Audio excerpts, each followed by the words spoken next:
Pinag-aaralan na ipatupad ng Baguio City LGU ang Emergency Mobility Support Program. Iniinda na kasi ng mga commuter at tsuper ang epekto ng walang humpay na taas presyo sa petrolyo. May unang balita, si Bea Pinlac. Sa loob ng 2 hanggang 3 oras, marami nang pwedeng magawa. Pero sa mga commuter sa Baguio City, ubos na agad yan sa pila pa lang para makasakay ng jeep. Na-absent na, tapos everyday na ganun-ganun na lang, tapos wala na talaga, as in nahirapan na talaga mag-commute, late tas absent. Kapag wala na talagang masakyan. Kung sakali po 1 hour ako naghintay, 9 PM na ako nakakauwi, and then gagawa pa ako ng assignments, ganun. Tapos anong oras na po matatapos, mapupuyat rin po. Si Beverly naman, pagod na nga sa pagtitinda sa palengke. Lalo pa aniyang napapagod sa pagpila ng masasakyan. Buhat-buhat pa niya ang 4 na taong gulang na anak. Siyempre, nakakapagod. Ikaw ba naman may dala-dala? Tapos nakatayo ng ganong oras, di ba? Nakakapagod. Nakakapagod, masakit sa paa.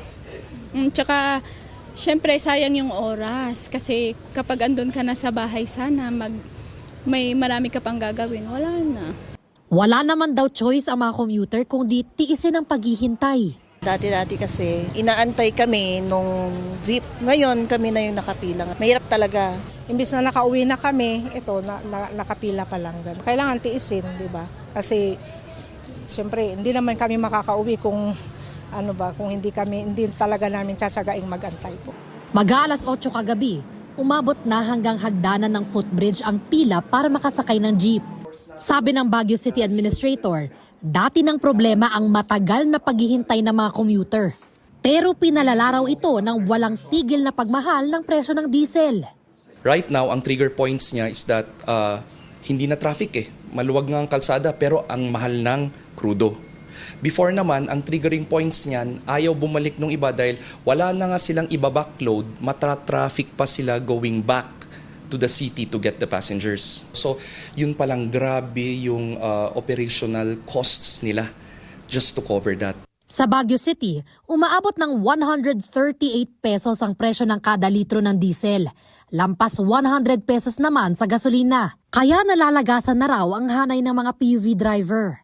Yung mga kasama namin na mga driver-operator, hindi na nagbibiyahe na. 200 pesos lang ang iuwi namin. Wala na. Pero mahirapan naman ng mga estudyante namin kung hindi kami magbiyahe.